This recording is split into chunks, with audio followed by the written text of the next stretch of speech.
अस्सलामुअलैकुम, मैं हूं काविश और आप देख रहे हैं मेरा YouTube channel Kaavish Qureshi official. कहते हैं कि जंगल का बादशाह टाइगर होना चाहिए। जानवरों की बादशाही में सबसे इंटरेस्टिंग स्पीशी, इनके चाल चलन से लेकर इनके रहन सहन के माहौल तक सब कुछ ही बहुत ज्यादा इंटरेस्टिंग है। और बहुत सारे जोलॉजिस्ट भी ये बात कहते हैं कि उन्हें सबसे ज्यादा मजा टाइगर्स के बारे में स्टडी करने का आता है। आखिर ऐसी भी क्या खसूसियात हैं इन टाइगर्स में, और अगर ये इतने ही खास हैं तो ये जंगल के बादशाह का टाइटल अपने नाम क्यों नहीं कर पाए? किंग का टाइटल आज तक लायन के पास ही क्यों है? चलिए जानते हैं। टाइगर्स की खूबसूरती पर तो कोई सवाल नहीं उठा सकता, लेकिन इनकी खूबसूरती में कुछ राज भी छुपे हैं। एक तो इनको ये खूबसूरती जंगलात में छुपने में इतनी मदद करती है कि कई बार तो हिरन को बिल्कुल करीब खड़ा टाइगर भी नहीं दिखता। वो अपनी नजर से ज्यादा अपनी सूंघने और सुनने की ताकत को इस्तेमाल करता है टाइगर से बचने के लिए। इनकी बॉडी पर जो खूबसूरत ब्लैक लाइंस हैं, जैसे इंसानों के फिंगरप्रिंट सेम नहीं होते, ऐसे ही इन टाइगर्स की मार्किंग भी सेम नहीं होती। हर एक टाइगर यूनिक मार्किंग रखता है और इसी के जरिए रिसर्चर्स इनको पहचान पाते हैं और इनकी गिनती कर पाते हैं। आज से 200 साल पहले 1 लाख से भी ज्यादा टाइगर्स थे और अब कितने हैं ये सुनकर आपको शायद बहुत ही ज्यादा दुख होगा। इसलिए इसकी बात आगे करेंगे। जहाँ बहुत सारे जानवर अपनी हिफाजत के लिए मिलजुल कर रहना पसंद करते हैं, वहीं टाइगर ने अपनी जिंदगी में बिल्कुल अकेले रहने को चूज किया है। मेरे ख्याल में पूरे जंगल में इसे किसी का डर नहीं होता। शायद आप में से भी कुछ लोग अकेले रहना पसंद करते हो। अकेले रहने वाले लोगों में काफी खूबियां होती हैं, पर खैर आप ये देखें कि टाइगर्स क्यों अकेले रहते हैं। टाइगर्स के अकेले रहने की वजह इनका तन्हाई पसंद मिजाज है, जो इनको इलाकाई पसंद बनाता है। इसीलिए ये अपने पूरे इलाके पर निशान छोड़ते हैं और पूरे इलाके पर बस अपना कब्जा जमा कर रखना पसंद करते हैं। ऐसा लगता है जैसे इनमें आजादी के जज्बात की शिद्दत बहुत ही ज्यादा होती है। अकेले, आजाद और अपनी मर्जी के मालिक। पूरे इलाके में अकेले रहने से इनको शिकार करने में भी आसानी होती है और इनको अपना खाना दूसरों के साथ शेयर करना तो बिल्कुल भी पसंद नहीं है। अगर कोई दूसरा शिकारी इनके इलाके में जगह बनाने की कोशिश करे या इनके और इनके शिकार के दरमियान आने की कोशिश करे, तो उसकी कहानी खत्म करने में ये बिल्कुल भी देर नहीं लगाते।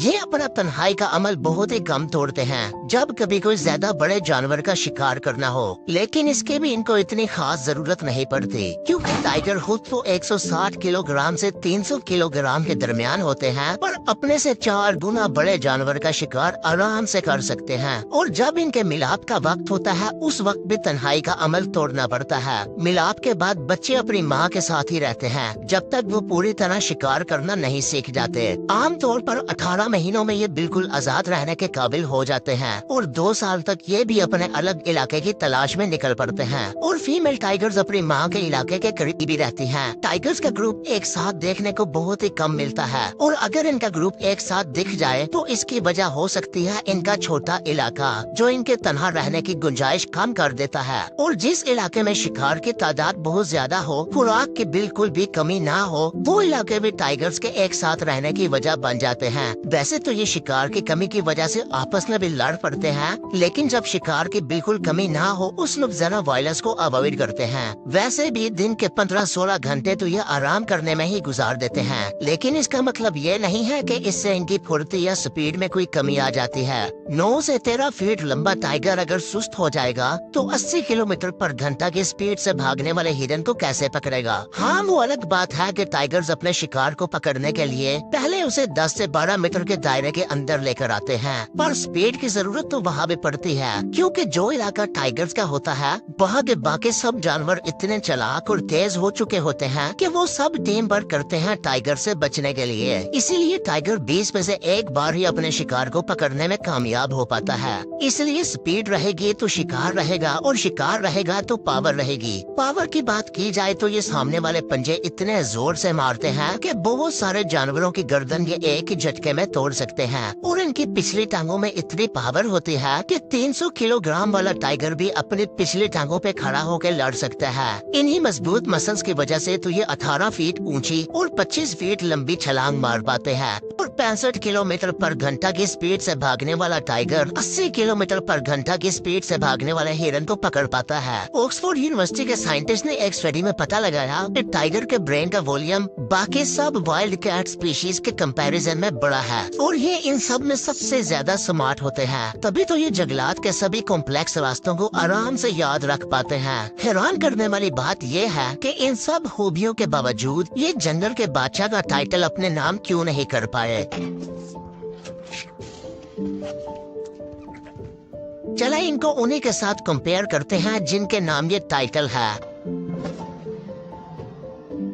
टाइगर और लायन का अगर कंपैरिजन किया जाए तो टाइगर लायन से साइज में बड़ा होता है, पावर भी टाइगर में ज्यादा है, स्पीड में लायन थोड़ा तेज है और फुर्ती में टाइगर आगे है। और जितनी बार भी टाइगर और लायन की फाइट देखी गई है उसमें ज्यादातर टाइगर को ही जीतते हुए देखा गया है और इसकी सबसे बड़ी वजह है अपनी पिछली टांगों पर खड़े होकर फुर्ती से लायन पर अटैक करना।